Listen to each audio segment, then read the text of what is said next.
श्री स्वामी समर्थ. जय जय स्वामी समर्थ. नमस्कार स्वामी भक्तांनो. श्री स्वामी समर्थ महाराजांना आपण अनेक रूपात पाहत असतो. स्वामी समर्थ महाराजांचे भक्त स्वामींना प्रत्येक रूपात पाहत असतात. पण असे पहिलेच देवता असतील की ती स्त्री वेशात सुद्धा आपल्याला बघायला मिळतात. काही ठिकाणी स्वामी समर्थ महाराजांना साडी नेसवलेली आपण पाहिली असेल. म्हणजे साडी घातलेले स्वामी समर्थ महाराज म्हणजे आपली स्वामी आई आपण पाहिले असेल. पण असा प्रश्न पडतो की श्री स्वामी समर्थ महाराज या देशात का बरं आले असतील. कारण आपण स्वामी समर्थ महाराजांना त्यांच्या मूळ रूपात पाहत असतो. पण काही वेळेस स्वामी समर्थ महाराज हे स्वामी आईच्या रूपात आपल्याला पाहायला मिळतात. तर जाणून घेऊया यामागील कारण. श्री स्वामी समर्थ पण साडी नेसलेले कधी विचार केलाय का? काही अवतारी पुरुष स्त्री वेशात प्रकट झाले. एका भक्तीमधून जन्मलेली भीती, एका रात्रीत घडलेला चमत्कार आणि देवाने स्वतः साडी घालून भक्ताचे रक्षण केले. ही कहाणी अशी आहे की तुम्ही ऐकत राहाल आणि शेवटी डोळ्यातून अश्रू घेऊन हात जोडाल. जय जय स्वामी समर्थ. अक्कलकोट ही एक पवित्र भूमी आहे जिथे स्वामी समर्थांनी आपले वास्तव्य केले. लाखो भक्तांच्या दुःखावर औषध दिलं आणि सर्वांमध्ये देवत्वाचं भान जागवलं. अक्कलकोटचा प्रत्येक कण आजही स्वामींच्या शक्तीने पूत झालेला आहे. त्या काळात स्वामी समर्थ अक्कलकोटमध्येच राहत होते. त्यांची कीर्ती दूरवर पसरलेली होती.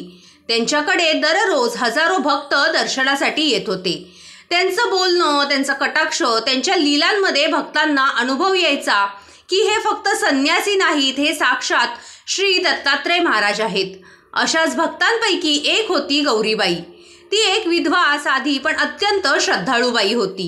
तिच्या चेहऱ्यावर गैर शांत तेज होतं जी भक्तीमुळे झळकत होतं. तिचं आयुष्य फारसं सुखकर नव्हतं. नवऱ्याचं अकाली निधन, मूळबाळ नाही आणि घरात कोणीही आधार नाही. ती पूर्णपणे स्वामी समर्थांवर श्रद्धा ठेवून जगत होती. तिच्या दिवसाची सुरुवात आणि शेवट स्वामी महाराजांच्या चरणापासूनच होत असे. गौरीबाईच्या या नितांत भक्तीचा गावातील अनेक लोक आदर करत असत. पण काही विकृत मनोवृत्तीचे पुरुष मात्र तिच्या विधवा असण्याचा गैरफायदा घ्यायचे. त्यामुळे ती एकटी राहत असे असल्यामुळे तिच्यावर वाईट नजरा ठेवणारे काही नराधम गावात होते. एका दिवशी मात्र ही वाईट नजर एका भयंकर कटात बदलली. 3 पुरुष गावातीलच दारू पिऊन आपल्या मनात एक नीच विचार घेऊन एकत्र जमले. ती एकटी राहते, कोण तिचं काय वाकडं करणार? रात्री घुसून तिच्या घरी आणि तिचं जीवनच उद्ध्वस्त करू. कोणीही नाही, कोणालाही समजणारही नाही. अशा थरारक आणि पाशवी विचारांनी ते आपली योजना ठरवून मोकळे झाले. गौरीबाईला हे सर्व थेट समजले नाही. पण तिला कुठून तरी एक विचित्र भीती वाटू लागली. तिचे मन अस्वस्थ झाले. जेवण सुटलं, झोप उडाली. ती एकटक स्वामींचा फोटो पाहू लागली. त्या रात्री ती थेट अक्कलकोटच्या मठात गेली. स्वामी समर्थ त्यावेळी समाधी स्थितीत होते. त्यांचे रूप तेजस्वी आणि शांत होते. अनेक लोक त्यांच्यासमोर बसून जप करत होते. पण गौरीबाई रडत रडत त्यांच्याजवळ गेली आणि त्यांच्या पायावर कोसळली. ती म्हणाली, स्वामी माझे रक्षण करा. मी एकटी आहे. काही नराधमांनी माझ्यावर वाईट नजरा ठेवल्या आहेत. मला भीती वाटते. मी काय करू? कुणाकडे जाऊ? माझी अब्रू तुमच्या हातात आहे. आणि मठात शांतता पसरली. सर्वांची नजर गौरीबाईकडे आणि मग स्वामी समर्थांकडे गेली. स्वामींनी शांतपणे तिच्याकडे पाहिलं. त्यांच्या डोळ्यात करुणा होती पण चेहऱ्यावर एक अद्भुत तेज. ते फक्त एवढेच म्हणाले, जा घरी जा, मी आहे. गौरीबाई त्यांचं चरण स्पर्श करून घरी गेली. पण मनात विचार सुरूच होते. स्वामींनी काहीच कृती केली नाही, फक्त सांगितलं की मी आहे. खरंच ते वाचवतील का मला? पण माहीत नव्हतं की स्वामींनी तिच्यासाठी काय संकल्प केला आहे. रात्र होते आहे. आकाश ढगांनी भरलेलं, चंद्र ढगाआड लपलेला आणि संपूर्ण अक्कलकोट एका गूढ शांततेत झोपलेलं. पण ती रात्र शांत नव्हती. त्या रात्री एका विधवेच्या आयुष्याचा निर्णायक क्षण घडणार होता. गौरीबाईचं मन अजूनही थरथरत होतं. स्वामी समर्थांनी मी आहे ना हे सांगितलं खरं, पण त्या शब्दांमध्ये तिच्यासाठी आधारही होता आणि अनिश्चितताही. ती घरात एकटी होती. बाहेर कुत्र्यांचे भुंकणे वाढले होते. तिच्या खिडकीतून बघितलं तर अंधारात 3 छायाचित्र दिसत होती. 3 नराधम तिच्या घराकडे दबकत येत होते. ते हसत होते. एकाने दार ठोठावलं. गौरीबाई, दार उघड, आम्ही गावकरी आहोत, फक्त थोडं पाणी प्यायला दे. गौरीबाई हक्काने दार उघडणार होती, पण अचानक तिच्या हृदयात एक शंकेची जाणीव जागी झाली. ती पटकन देवघरात गेली आणि स्वामी समर्थांच्या फोटोसमोर बसून जप करू लागली. जय जय स्वामी समर्थ, जय जय स्वामी समर्थ असे तिचे ओठ जपत होते.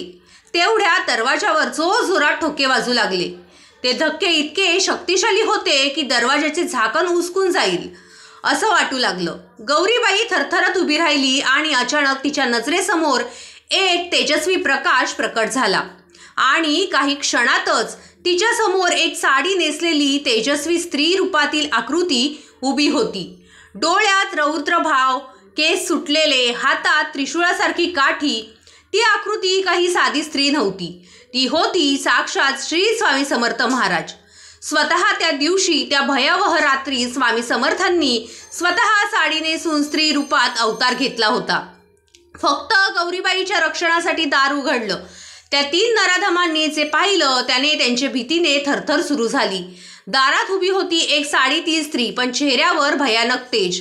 डोळ्यात इतका प्रचंड रौद्र भाव होता की कोणताही सामान्य माणूस त्या नजरेला थेट पाहू शकणार नाही. ती स्त्री काही न बोलता त्यांच्या दिशेने चालत आली. तिचा आवाज घनगर्जनेसारखा होता. माझ्या भक्तावर नजर घालायचा प्रयत्न केलात, हिम्मत झाली तुमची, जा परत, बघाल तर देह जळून राख होईल. ते तिघे धावत सुटले.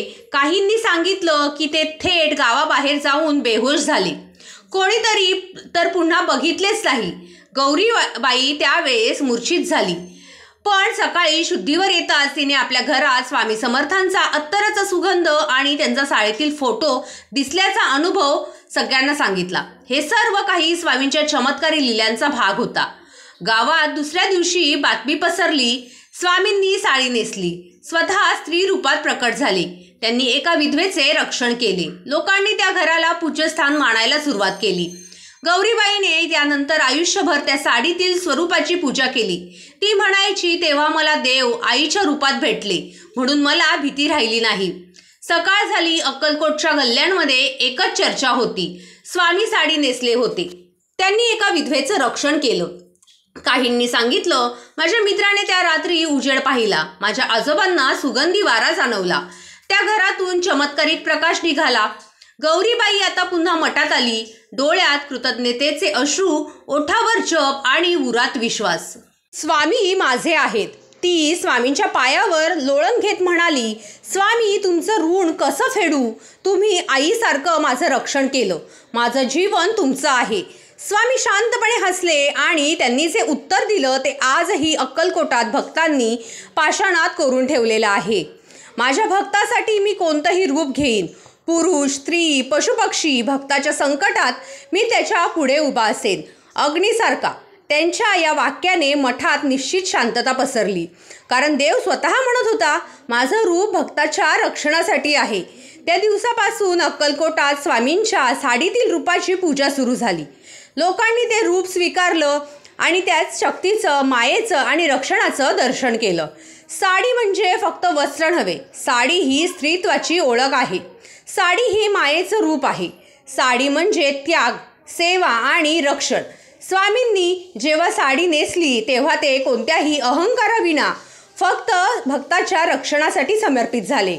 ते म्हणायचे, भक्ताच्या संकटात माझं तेज मी माया करून सादर करेन. त्या मायेचं वस्त्र म्हणजे साडी आहे. गावात एक उत्सव झाला. स्वामींच्या त्या स्त्री रूपाच्या दर्शनासाठी लोक गर्दी करू लागले. त्यांनी स्वामींचा साडीतील फोटो काढून देवघरात ठेवायला सुरुवात केली.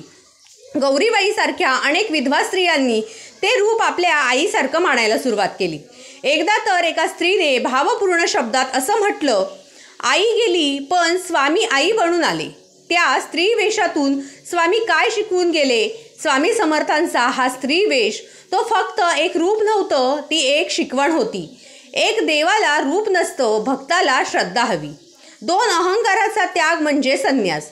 तिने जिथे भक्त भीतीने कंपत असेल तिथे देव त्याच्या पुढे उभा राहतो.